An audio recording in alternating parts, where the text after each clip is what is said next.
श्री स्वामी समर्थ. मी शीतल तुम्हा सगळ्यांचं स्वागत करते माझ्या यूट्यूब चॅनल शीतल्स कॉर्नरमध्ये. आज होता गणेशोत्सवाचा 4था दिवस.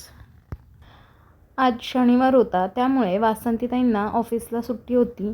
म्हणूनच त्या आणि त्यांचे सासरे व त्यांचा मुलगा अर्णव हे सगळे बाप्पाच्या दर्शनासाठी आले होते. मग सकाळी ते आल्यावरच बाप्पांची आरती घेतली.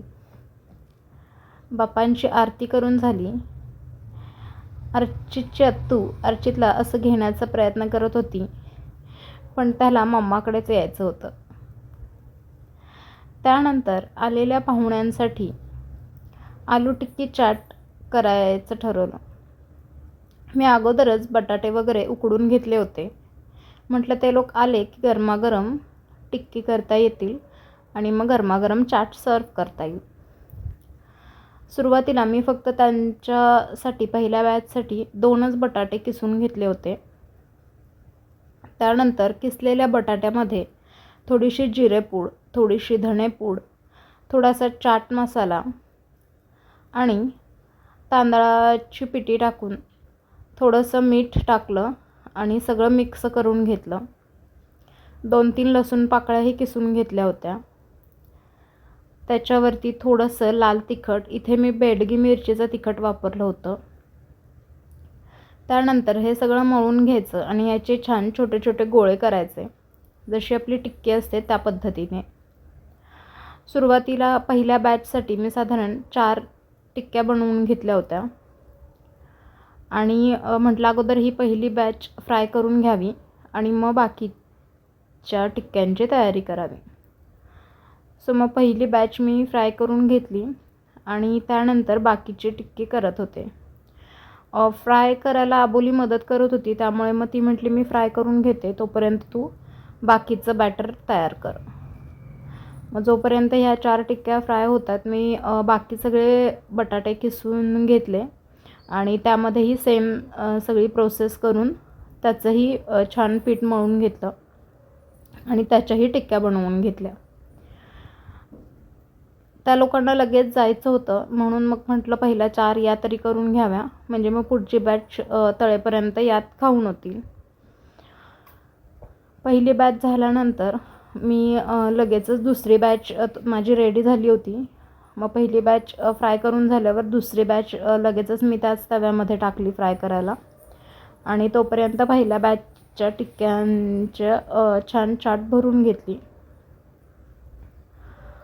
भरताना त्याच्यावरती थोडंसं हिरवं पाणी, त्यानंतर चटणीचं आणि गुळाचं, म्हणजे चिंचगुळाची जी चटणी असते ती चिंचगुळाची चटणी, गोड दही आणि बारीक शेव आणि बुंदी, सोबतच थोडेसे डाळिंबही टाकले होते. त्यानंतर बाप्पांना चाटचं छान नैवेद्य दाखवून घेतला. म्हटलं बाप्पांनाही थोडंसं तिखट गोडाचंही नैवेद्य. सो मग बाप्पांनाही चाटचा नैवेद्य दाखवला. तोपर्यंत दुसरी बॅचही रेडी झाली होती. मग सगळ्यांना पटापट चाट सर्व केलं. अर्चितला डाळिंब प्रचंड आवडतं आणि त्याचं चाट खाण्यावर अजिबात लक्ष नव्हतं, पण त्याला सगळं डाळिंब हवं होतं आणि मग ही अशी त्याच्या अर्णव दादासोबत मस्ती चालू होती. दोघंही सतत बाहेरच पळत होते. तुम्हाला जर माझे व्हिडिओज आवडत असतील तर माझ्या चॅनलला लाईक, शेअर आणि सबस्क्राईब करायला अजिबात विसरू नका. साधारण 1 तासानंतर वगैरे ताई जायला निघाल्या. त्यांनी कॅब बुक केली होती, त्यामुळे मग म्हटलं खाली सोडून यावं त्यांना आणि आम्ही सगळे त्यांना खाली सोडायला निघालो. अर्चित अर्थात अर्णवच्या पाठीमागे धावत होता आणि कॅब ज्यावेळी आली त्यावेळी त्यालाही त्यांच्यासोबत जायचं होतं.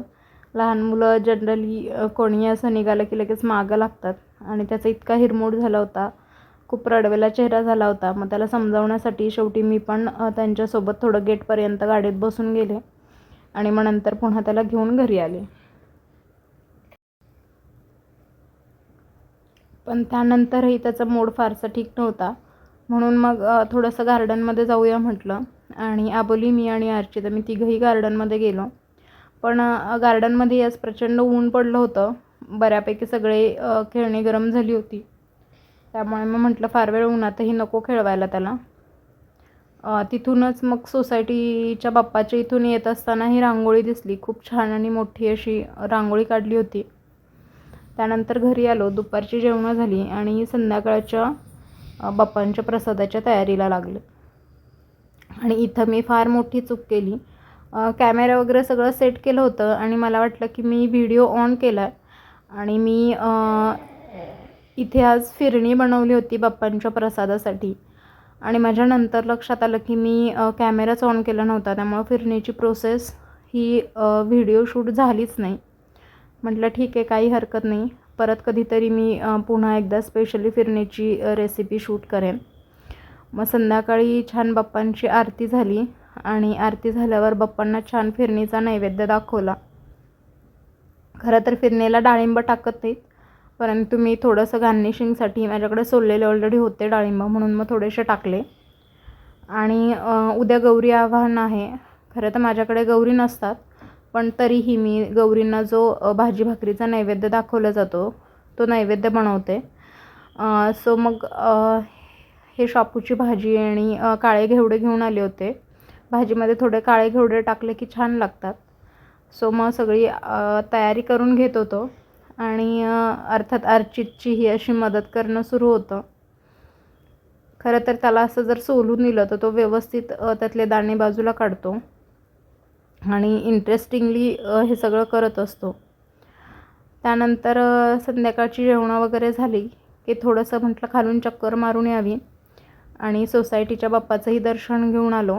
आणि आज सोसायटीमध्ये आनंद मेळावा होता, त्यामुळे मग थोडंसं तिकडेही गेलो. आनंद मेळावा म्हणजे असे वेगवेगळ्या प्रकारचे स्टॉल्स लावले होते. काही फूड स्टॉल होते, काहींनी कपड्यांचे स्टॉल लावले होते, काहींनी पर्सचे स्टॉल लावले होते. असे वेगवेगळ्या प्रकारचे स्टॉल लावले होते.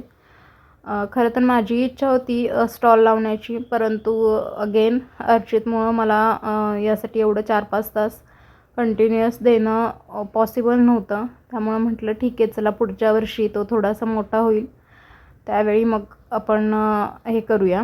आणि खरं तर या सोसायटीमध्ये आमचं हे पहिलंच वर्ष आहे, त्यामुळे इथे कसा रिस्पॉन्स आहे कसा नाही हेही फारसं माहीत नव्हतं. म्हटलं चला पहिलंच वर्ष आहे, व्यवस्थित सगळं बघून घ्यावं आणि मग पुढच्या वर्षी आपण हे स्टॉल लावूया. पण छान वाटतं हे असं काहीतरी बघायला, करायला एक वेगळा उत्साह वाटतो. सो मग छान सगळीकडे फिरलो. थोडंफार मस्त स्नॅक्स खाल्ले आणि अर्चित घरात थोडं तिखट लागलं तरी लगेच रडारड असते, पण बाहेर मात्र सगळं आवर्जून खातो. आणि बाहेरचं खरं तर मी त्याला फारसं काही देत नाही, पण कारण की हे सगळे स्टॉल हे सोसायटीतल्याच लोकांनी लावले होते, त्यामुळे सगळे पदार्थ हे घरी बनवलेले होते, म्हणून मग छान त्यालाही सगळे पदार्थ टेस्ट करवले आणि मस्त पान खाऊन आम्ही आमचा आजचा दिवस संपवला. तर तुम्हाला हा व्हिडिओ कसा वाटला मला कमेंट्समध्ये नक्कीच कळवा आणि please like, share and subscribe my channel. Thanks for watching. Stay tune.